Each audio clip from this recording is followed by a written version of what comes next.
way back there before he was ever married to Mrs. Morgan. Well, I declare. So it's pretty interesting. And how all of us used to sit around, those preachers would come, and we'd sit around and talk about the Lord, and we didn't need a television or anything else. We'd sit around, we were all eyes and ears, and listen to their experiences they would tell about being in church and how the Lord healed, and we enjoyed it just to no end. What an inheritance you have. And it's really amazing. And I first learned to read on the old Advocate, and that used to be an old faith paper. Brother Muse edited that. Right, Brother Muse. What was it? I've forgotten. The Herald of Faith. Herald of Faith, yeah. I have several files of those which the family gave to the university. Is that right? Well, Mama had those, and so I learned to read on those. That and the Bible, so I learned to read before I went to school by reading those things. But, and nobody ever taught you? No, I just learned how to. I just learned it, and I'd ask Mama what it said, and I'd go along with her and read it, and isn't that something? And she'd read it to me. She didn't have. There weren't but 10 of us, but is that all? That's all. But Mama had time for every one of us. She sure did. And but then, let's see, Dad bought this little church that was on 7th Street at the end of 7th and Pennsylvania in Shawnee. It was a little Baptist church. And the first Sunday he was there, first Sunday he preached there, it was, oh goodness, but it was such heavy, deep snow that we lived a mile and a half north of the country club there in Shawnee, and he couldn't get through in the car, so he walked and went to church, and there was nobody there. And this little church was right in downtown Shawnee, but it had a little pot-bellied stove in the middle of it, and he got this fire going there and stayed. I think he prayed and preached a little bit and went on back home, but. Then there were several preachers, several fellows who were saved. There was a brother, Eunice Menser was saved. Yes, I've heard of him. And Lawrence Menser, his brother. But Eunice Menser is a preacher, and there were several preachers that were saved under Dad's preaching there at Shawnee at that little old church. And then we had a tent meeting once. Brother Dave Troutman. Yes, I've heard of him. Was down there and had a big tent meeting there at Shawnee while Dad was there. And then the next summer, I believe it was, we had another big tent meeting, and Sister Weatherford was the preacher. And oh man, she was some kind of spiritual woman. She was really good, and a dynamic preacher. She had another woman with her part of the time that was good. But then it was along in there that then there was down what we call the Haney Station, across the railroad tracks and back down on East Main, farther down East Main. That was pretty rough country in those days, too. Yeah, it was. They weren't all angels in Shawnee in those days. No, they weren't all angels. But there was what we call the White Mission at that time. About that time, there was the Pentecostal holiness. Some of the people started the Assembly of God Church. The first church that was organized in Shawnee was organized by Brother Newkirchner, and then old Brother Morgan.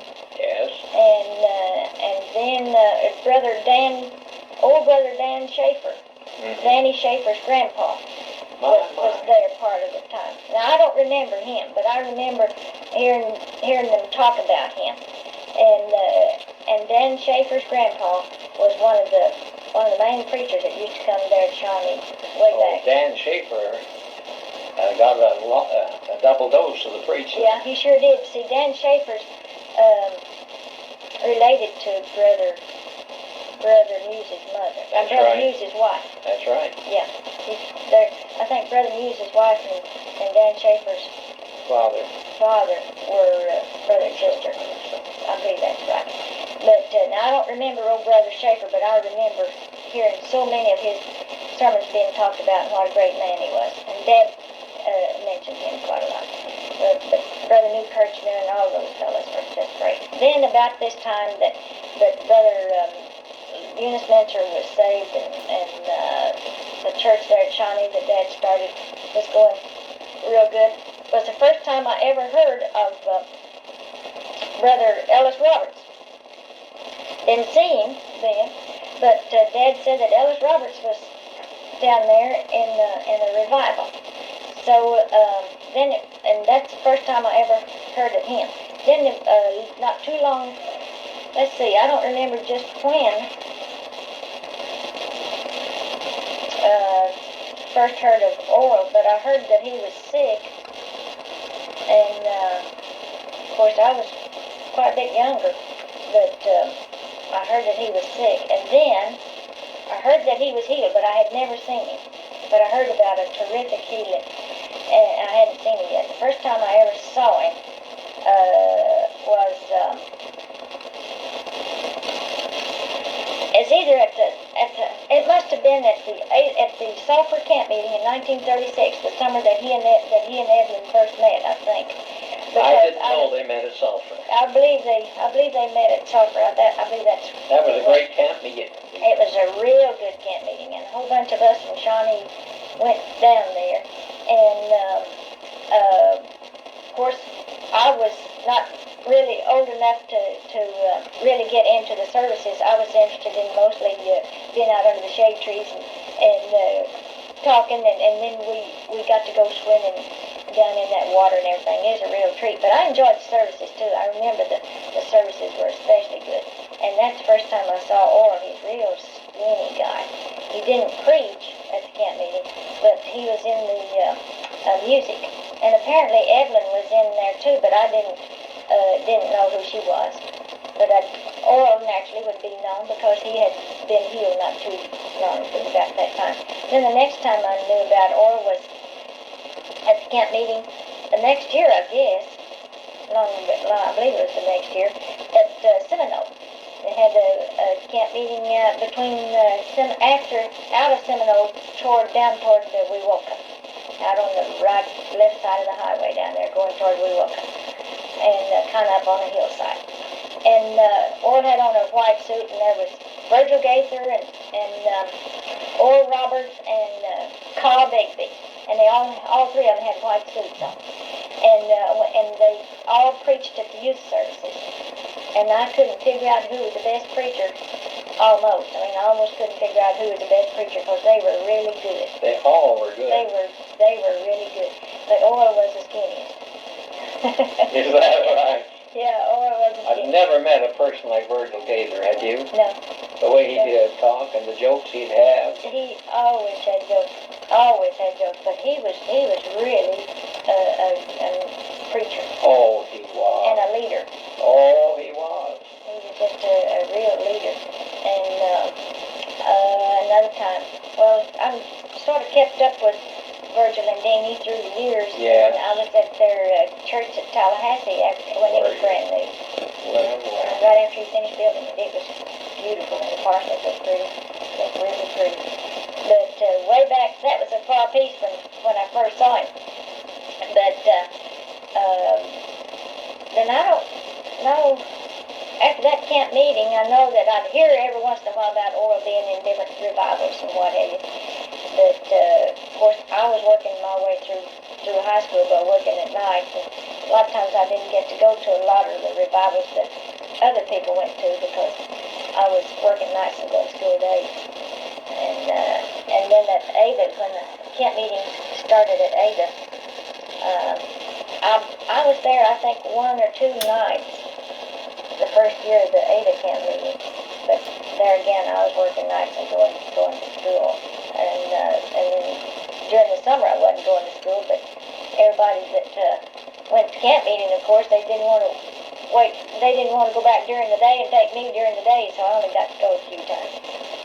But I remember the meeting, one of the camp meetings, that Mildred was down there. And the first real miracle that I ever saw was when Mildred prayed for a little boy, and he had club feet.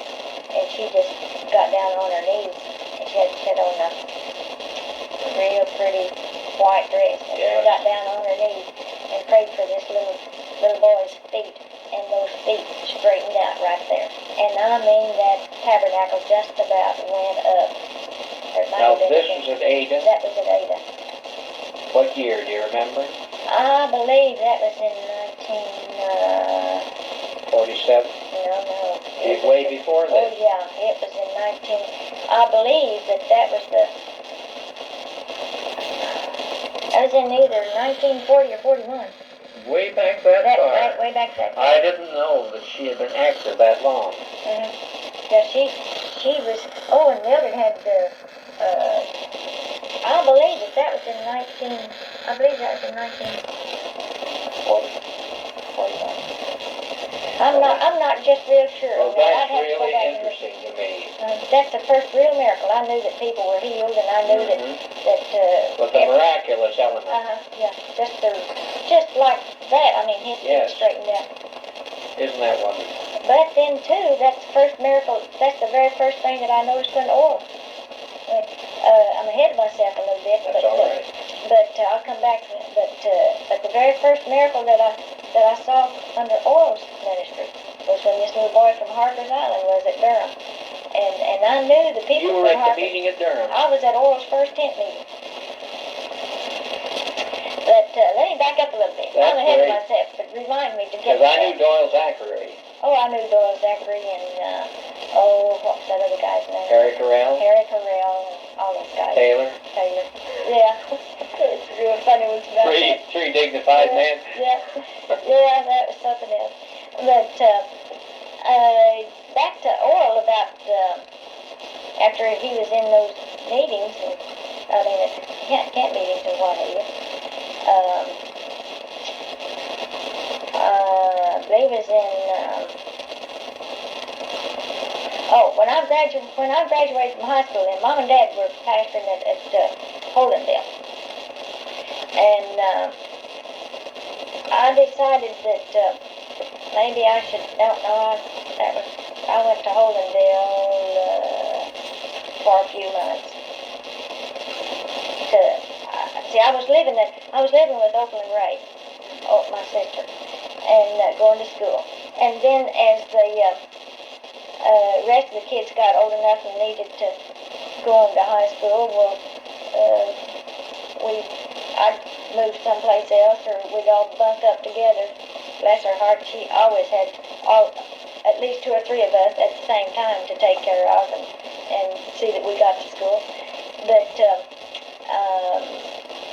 while I was down there, the guy that I was real crazy about went to the service, and I was kind of broken-hearted and everything. And I decided I'd go live with Mom and Dad for a little while and work in Holdendale, which I did. But that wasn't what I wanted.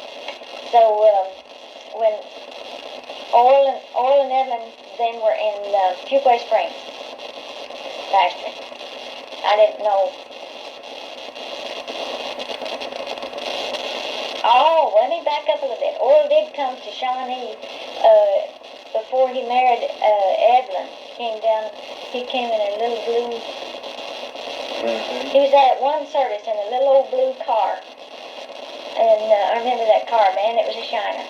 And then not too long after that, he and Evelyn married. But he was there once before he and Evelyn married. When Brother Arthur Smith was there, I think. Pretty sure that was it, when Brother Arthur Smith was there. And then when Oral came to the camp meeting at Ada in 42, I suppose. I believe it was in 42, 41 or 2. 41, I guess. That was the year of General Conference. In 1941 was the year of General Conference. Right. Yeah, I saw Oral out there. I remember. And I did too. Yeah, Oral was out That there. was the second time I met him. Yeah. I met him in 1940 at Greenville. Yeah. And then 41 at General Conference. Yeah. But this Eula Musgraves and Oral, Eula Musgraves was determined that she was going to get old Oral. Exactly. Well, Eula Musgraves didn't get him. No. Eula Musgraves and Oscar Dryden used to sing on the Ada radio station. station all the time, and they were on the Shawnee station. But when Oral came to the camp meeting then, and they invited him to pastor the Shawnee Church. Well, he came by Shawnee, and the first thing he did, before he ever went back to North Carolina to to resign out there and everything, the first thing he did was come through Shawnee and line up a radio program. He got got the time all scheduled and everything lined up for the radio program so that he could start the program as soon as he got back. That's the first thing he did before he ever moved to Shawnee. Isn't that something? Yeah, before he ever came. He knew what he wanted. Yeah, he knew what he wanted. And so then when, just about the time they came back then, they came to Shawnee, well then I got a job in Shawnee and came on back to Shawnee to live. And boy, I tell you what, he really made a change in that church. We didn't have too many coming. Brother Arthur Smith had built the church, and I think Brother Sammy Green, not Sammy Green, SF Green, AF Green. Over Kathleen's husband's. Her father-in-law. Yeah, her father-in-law. Omer and the Omer Green's parents were there, and pastoring, and then Oral. Okay. And so then while Oral was there, we had Shelton brothers, George, Harvey, and John, and Charlie, and little Joe, and there was, we had music running out our ears, and then there was the Maxie boy, and a whole bunch, and so I was on the radio program with them all the time, and were you playing or singing? Singing. I was singing with the Shelton boys and with the Maxies, and then with Evelyn, and then Opal and I would sing, and then later on when Armelda got out of high school and came up, well, the three of us sang. But then the Shawnee Church didn't have parsonage, and so they decided to get a parsonage, and and Oral and Evelyn didn't have any money for furniture. And then in the meantime, I went to work for the government. Went to work at Tinkerfield.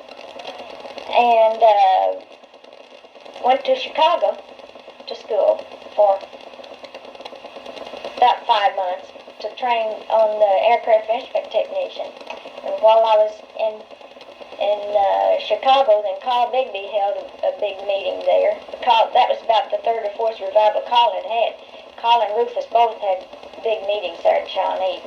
And then when the Joyful Trio from Oklahoma City would come down and sing in those revivals. Now, you talk about revivals. We had them. I mean, we had them. That Joyful Trio get up there and start singing. It was something else. I know. I've heard them. I've heard them at General Conference. Yeah.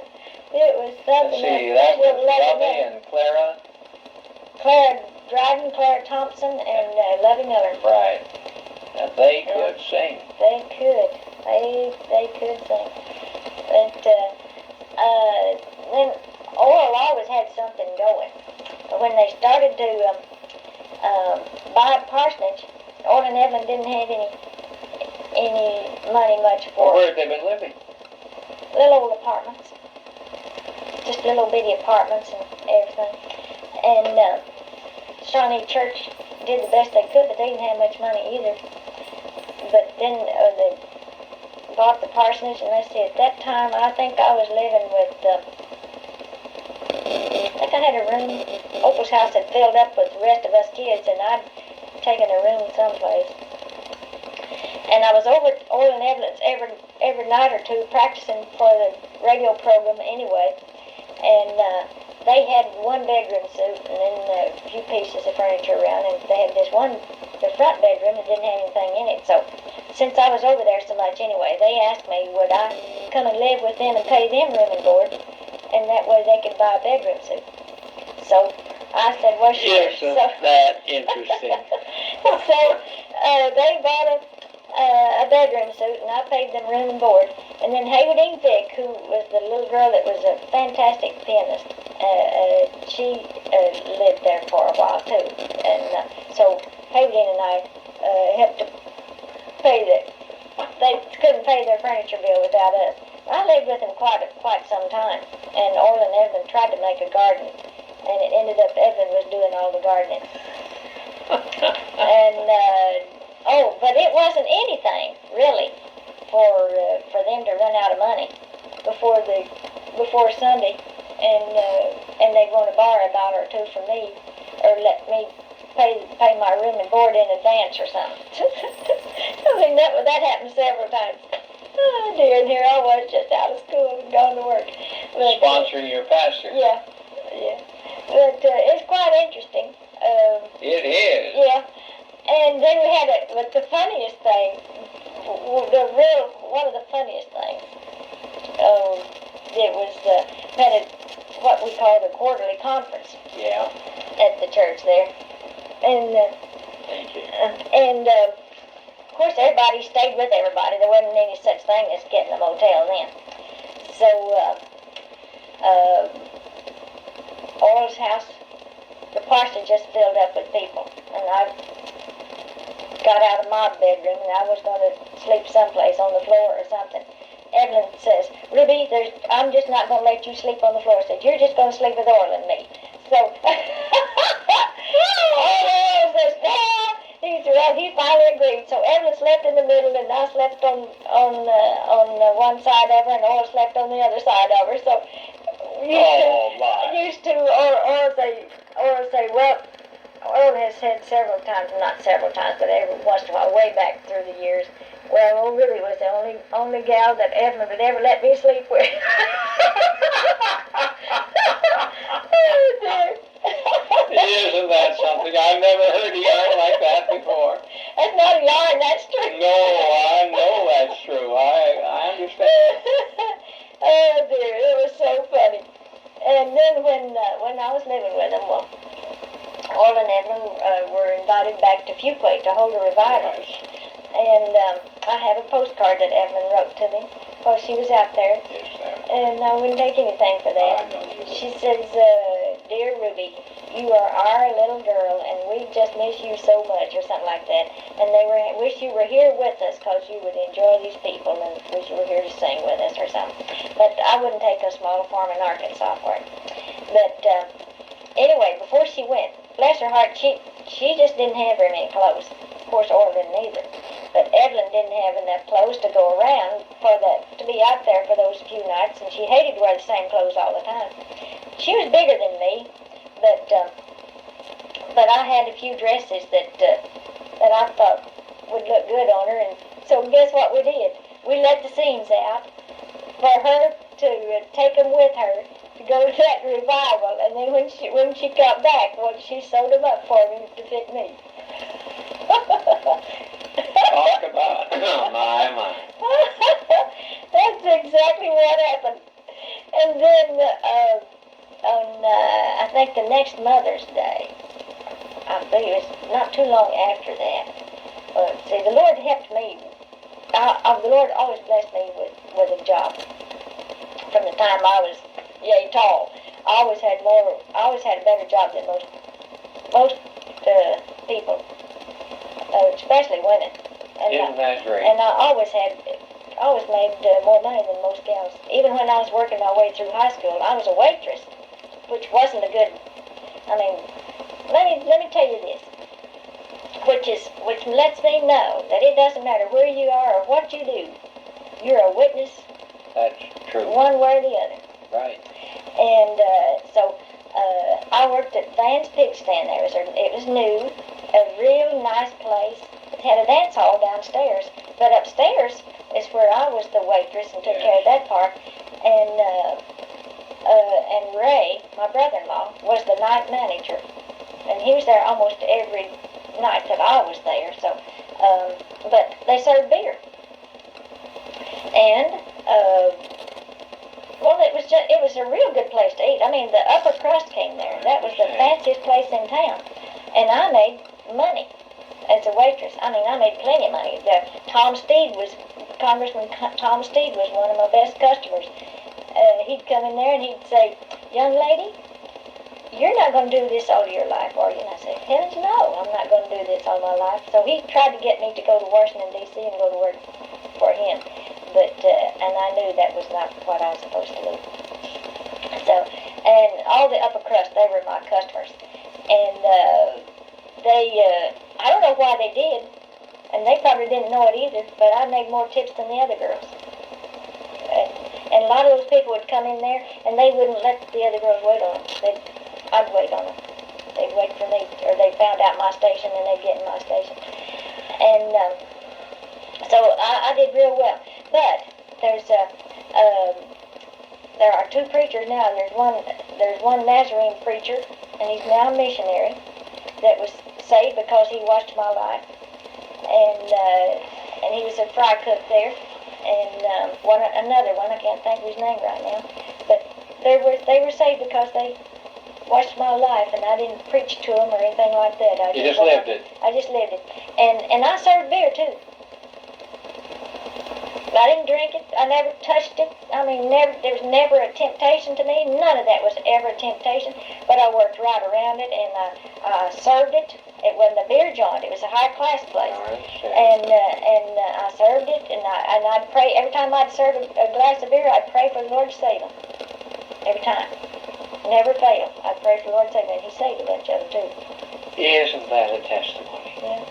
Ruby, that's rich. And I've had several of them saved like that. And but I'll tell you one thing: if I had told what I knew, I learned a lot. I wouldn't take anything for that experience. I learned. I found out that the upper crust can be just as low down as the low crust. And there was no way. I mean, there was no way I'd say I would tell who I saw with who and all this kind of stuff.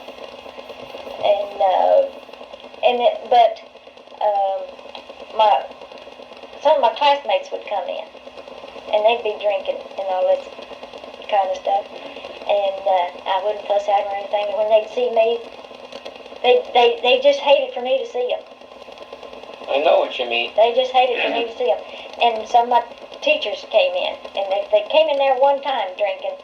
They didn't come in drinking again when I was in there. Isn't that wonderful? Because they just wouldn't. Your own? Yeah. That's beautiful. Just wouldn't do it. Just the result of your own living for God. Right. And some of the little old ladies at church said, "Well, Ruby, you can't do that and be a Christian." I said, "Oh, yes, I can." I sure can, and I know, I can tell you from experience, that you can work anywhere under the sun and be a witness. And I think that that's one thing wrong with us. I'm with you. I think that's one thing wrong with the world today. I agree. Especially Pentecostals. We've taken ourselves away from the rest of the people and sort of felt like, well, we're more righteous than they are, and we're holier than they are, and all that kind of stuff, and we've lost a lot of it. I agree with you. I found that out in professional gatherings. I mixed right with them. I didn't drink their liquor. I didn't do what they were doing, but they respected me, and they didn't expect me, and they wanted me to be there. Right. Absolutely. I wasn't compromising anything. Yeah. They were living their life just as you're saying, yeah. and I was living mine. Yeah, absolutely. And then when I went to,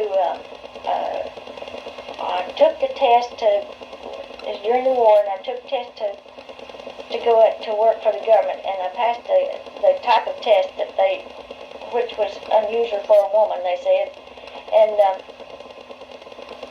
I went to Chicago to school in the aircraft inspect technician work. So I always paid my tithe, but I promised the Lord that if He'd help me to make a good grade, and just help me to pass that, because it was really tough. Help me that, of course, I always gave more than my tithe, but I'd give as my tithe, I'd give 20% at least. And guess who made the highest score in the class? Graduated to the highest score. And then when I came back to Tinkerfield, well, the girls who had classes that would graduate every week, and they'd go back to the different places and get assigned different hours. We had 3 shifts. Well, I told the Lord, see, I wanted to go to church at night, and I wanted Saturday and Sunday off. So I told the Lord that's what I wanted. And I believed that's what I was going to get.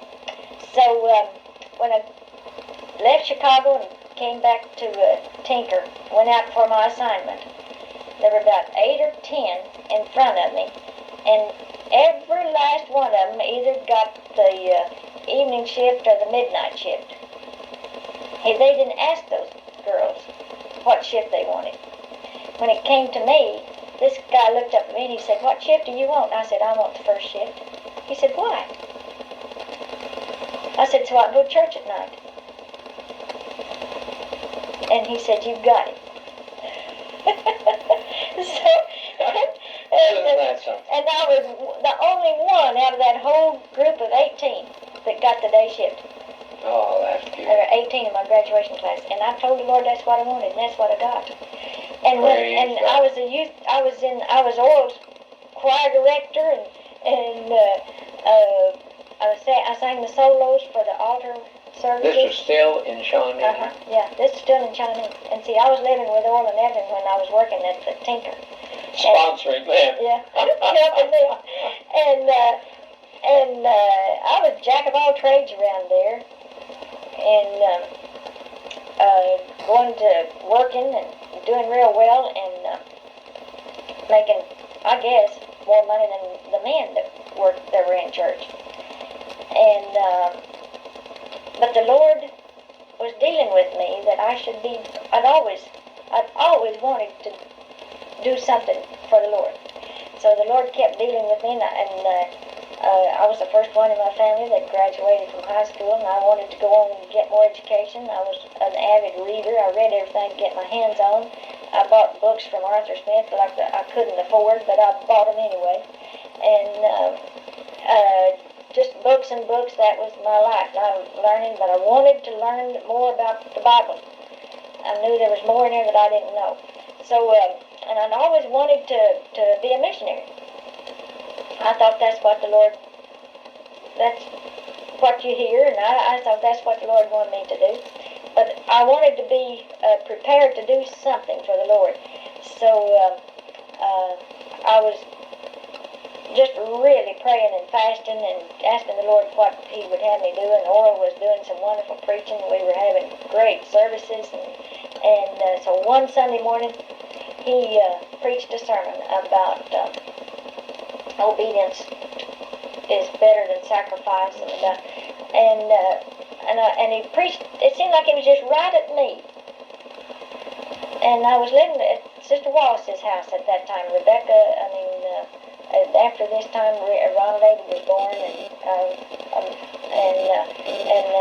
they needed that bedroom that I had. So I was living at Sister Wallace's house, and that was real close to the church. And I went home from church that day, and I just fell across the bed. I thought, now Lord, I've got to make a decision. I've got to go all out for you. And the Lord was dealing with me to quit my job and go to school. And this was in the latter part of August, or 1st of September. And just before this classes started. And I thought, well, I wish I hadn't heard that sermon. If I hadn't heard that sermon, I might could have relaxed. And so that sermon just got me. So I went to church that night, and I couldn't get that sermon off my mind. So I got up to sing for the regular solo for the altar service, and I always, and as soon as that was done, I was just knelt down real close to the piano, so I wouldn't disturb anything. And Evelyn always either kept playing the piano or just knelt down by it. And I just told my Lord, I am not going to quit my job. I'm not going to give Garrett Wallace up. You know, I really did think a lot of him. But I knew that I couldn't ever marry Garrett because he wasn't a Christian. I promised the Lord I'd never marry somebody that wasn't a Christian, but there never was a better guy in the world. So I had to come to a point that I really had to come to a fork in the road. I had to come to a place where I had to make a decision. So I said, well, I'm just not going to do it. I'm just going to do what I want to do. So I got up and I sat down on the front seat, and there were Sister McLaughlin and several others there praying, and suddenly it seemed like there was total darkness, just like I was engulfed in total darkness. And you talk about scared. I mean, the presence of the Lord,